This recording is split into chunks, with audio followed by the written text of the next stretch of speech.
Hello friends, welcome back to my channel journey to dreams. आज की video में हम बात करने वाले हैं एसएससी स्टेनोग्राफर 2020 के रिटन एग्ज़ाम के बारे में।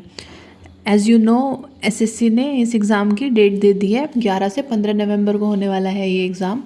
अब हमारे पास इस एग्ज़ाम को क्लियर करने के लिए 60 दिन हैं पूरे और इन 60 दिनों में हमें कम से कम 160 प्लस तो स्कोर करना ही है। अब वो स्कोर हमें कैसे करना है, हम उसकी स्ट्रेटेजी पर बात करेंगे। तो चलिए शुरू करते हैं।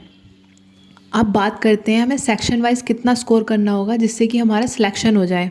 तो हमें इंग्लिश में 85 प्लस, रीजनिंग में 45 प्लस और जीके में 30 प्लस स्कोर करना होगा, तभी हमारा सिलेक्शन हो सकता है। अब बात करते हैं रीजनिंग से शुरू। रीजनिंग की तैयारी कैसे करें। 2018 तक लोग रीजनिंग को नेगलेक्ट कर देते थे, पर 2019 के पेपर को देखकर लगता है अब रीजनिंग पर भी ध्यान देना होगा। जिन लोगों का 2018 तक 45 प्लस स्कोर बन जाता था रीजनिंग में, 2019 में 40 भी मुश्किल से ही बन पाया था। इसलिए अब रीजनिंग पर भी बहुत ध्यान देने की ज़रूरत है। आइए अब देखते हैं इसके लिए करना क्या है। इसके लिए तो बस आपको प्रैक्टिस करनी होगी। अगर 2019 के एग्ज़ाम के पैटर्न को देखें तो एग्ज़ाम में रीजनिंग हार्ड तो नहीं थी, पर टाइम कंज्यूमिंग बहुत थी। सो आपको अपने अकॉर्डिंग, अगर आप ज़्यादा टाइम ले रहे हैं तो आपको टाइम को मैनेज करना होगा और जल्दी से जल्दी रीजनिंग के क्वेश्चंस टैकल करने होंगे। अब 60 ही दिन बचे हैं तो आप रोज़ रीजनिंग की प्रैक्टिस करिए। एक भी दिन स्किप मत करिए कि अभी टाइम है, मैं रीजनिंग को बाद में देख लूँगा। नहीं, अब आपको रोज़ रीजनिंग की प्रैक्टिस करनी है। और ऑनलाइन मॉक्स लगाइए जिसे बाद में अच्छे से एनालाइज करिए। जो टॉपिक वीक हैं उनके स्पेसिफिक क्वेश्चंस करिए जब तक कि वो पोर्शन स्ट्रॉन्ग ना हो जाए।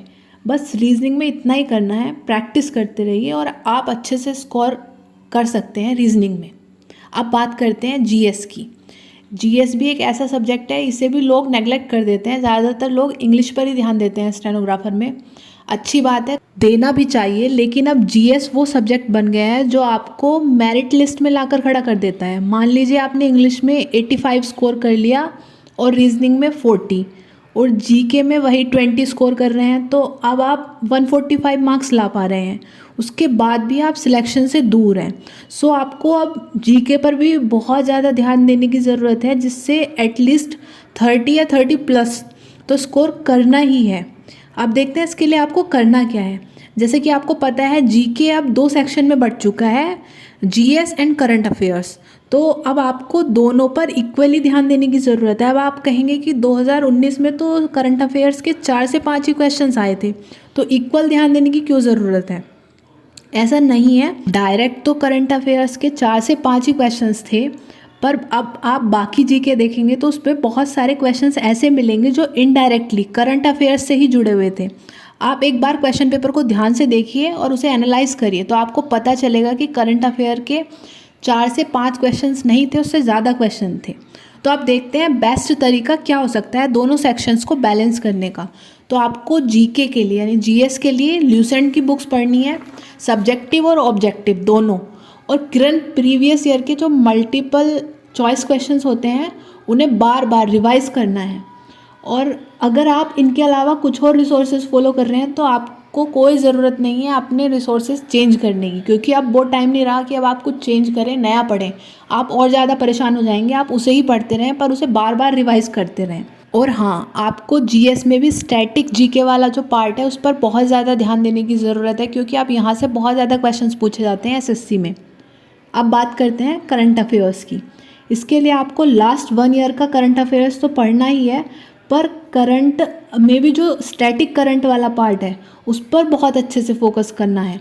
जैसे अवार्ड हो गए, बुक्स हो गई, या कुछ नए अपॉइंटमेंट्स हैं, उन पर आपको बहुत ज़्यादा फोकस करना है। अब बात करते हैं ये हमें पढ़ना कहाँ से है। इसके लिए बहुत सारी वेबसाइट्स या मैगजीन्स हैं जो मंथली या एनुअल मैगजीन्स निकालती हैं। यूट्यूब पर बहुत सारी ऐसी वीडियोस पड़ी हुई हैं जो पूरे 1-1 साल का करंट अफेयर्स एक ही वीडियो में कवर किया हुआ है। आप उनको बार बार देखिए और अच्छे से तैयारी करिए। बस इतना ही बहुत है इस पार्ट के लिए। अब बात करते हैं most important subject of this examination, यानी कि इंग्लिश की, जिसमें आपको 85 प्लस तो स्कोर करना ही है, बल्कि मैं तो कहूँगी कि 90 प्लस स्कोर करने के बारे में सोचिए। सबसे पहले बात करते हैं इंग्लिश के रिसोर्सेज की। तो इंग्लिश में आपको ये फॉलो करने हैं। इनमें है SP Bakshi, MB publication previous year question papers plus mock test. अब देखते हैं तैयारी कैसे करनी है। जैसे कि आपको पता है इसमें कई सारे पार्ट्स होते हैं इंग्लिश में, उनके लिए देखते हैं अलग अलग क्या करना है। सबसे पहले बात करते हैं वोकैबुलरी। तो आप SP बख्शी को तो बिल्कुल रट ही डालिए, बहुत एग्ज़ाम ओरिएंटेड वोकैबुलरी दी गई है इस बुक में। और ईडियम्स SP बख्शी के तो करिए, साथ साथ में MB पब्लिकेशन की बुक जो आती है उसके स्टार्टिंग में कुछ ईडियम्स दिए हुए हैं, काफ़ी सारे हैं, उन्हें भी देखिए, बहुत हेल्पफुल हैं, बहुत अच्छे ईडियम्स और फ्रेजेस हैं वो भी। अब बात करते हैं नरेशन और वॉइसेस की। तो ये ऐसा पोर्शन है जिसमें अगर आप 20 में से 20 स्कोर नहीं कर पा रहे हैं तो आप रेस में पहले से ही पीछे हैं। एक आध क्वेश्चन तो हो जाता है कभी कभी, पर इससे ज़्यादा नहीं। अगर आपका ये पोर्शन कमज़ोर है तो आपको इसकी बहुत प्रैक्टिस करनी है। इसमें तो आपको 20 में से 20 स्कोर करना ही है। अब बात करते हैं कॉमन एरर्स की या फिलअप्स की। तो ये आपकी ग्रामर पर डिपेंड करते हैं दोनों ही टॉपिक्स।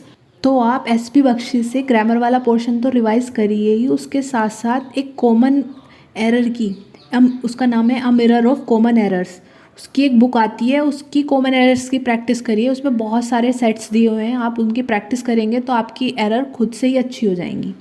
अब आते हैं क्लोज टेस्ट और कॉम्प्रिहेंशन वाले पार्ट पर। इन दोनों के लिए आपकी रीडिंग स्किल बहुत अच्छी होनी चाहिए, तभी आप अच्छा स्कोर कर सकते हैं, और वो आपकी न्यूज़पेपर रीडिंग से ही डेवलप होगी। या आप कुछ इंटरेस्टिंग नॉवल वगैरह पढ़ सकते हैं तो उससे भी आपकी रीडिंग स्किल अच्छी होती है। क्योंकि अब बहुत ज़्यादा टाइम नहीं रह गया है तो आप न्यूज़पेपर सारा तो नहीं पढ़ सकते, पर आप थोड़ा थोड़ा रोज़ रीड करिए, उससे आपकी रीडिंग करने की हैबिट बनेगी और वोकैबुलरी भी थोड़ी इम्प्रूव होगी। और इसकी वजह से आपकी वोकैबुलरी वाला पोर्शन थोड़ा स्ट्रॉन्ग होगा, और वोकैबुलरी स्ट्रॉन्ग होगी तो आपके क्लोज टेस्ट और फिलअप्स में बहुत हेल्प होगी। अब आता है most important topic, mock test. तो हो सकता है आप रोज़ एक मॉक दे पाओ या ना दे पाओ, पर उसे अच्छे से एनालाइज करो, बहुत अच्छे से। जिन क्वेश्चंस में गलतियां ज़्यादा हो रही हैं उनके स्पेसिफिक क्वेश्चंस सभी एप्लीकेशंस पर, जिस भी एप्लीकेशन पर आप मॉक टेस्ट दोगे उन पर अवेलेबल हैं। तो आप वहाँ से उस तरह के क्वेश्चंस उठाओ और उनकी प्रैक्टिस करो जिनमें ज़्यादा गलतियाँ हो रही हैं। फिर अगला मॉक लगाओ तो उसमें देखो कि आपने उन क्वेश्चंस को अच्छे से टैकल किया है, नहीं किया। अगर नहीं कर पा रहे हो तो भी दोबारा से उन्हीं तरह के क्वेश्चंस की प्रैक्टिस करो। इस तरह से बार बार आप मॉक्स की प्रैक्टिस करो। आई नो अब आप बोलेंगे कि मैं हर चीज़ को इम्पोर्टेंट बताती जा रही हूँ, तो हमें क्या छोड़ना है? आपको कुछ नहीं छोड़ना है, अब हर चीज़ इम्पोर्टेंट हो गई है, चाहे वो कोई सा भी सब्जेक्ट हो या मॉक्स हो। अब आपको हर चीज़ को इक्वल वैल्यू देने की ज़रूरत है और बहुत ज़्यादा प्रैक्टिस करने की ज़रूरत है।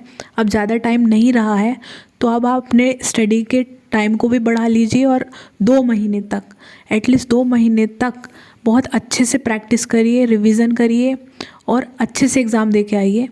Thank you for watching. अगर आपको और भी कोई हेल्प चाहिए हो तो आप मुझे कमेंट करिए, मैं ज़रूर आंसर करूँगी। और मेरे चैनल को सब्सक्राइब करिए, और वीडियो अच्छी लगी तो वीडियो को भी लाइक करिए। और मेरा इंस्टाग्राम हैंडल ये है, आप इस पर मुझे DM कर सकते हैं फॉर एनी क्वेरीज़।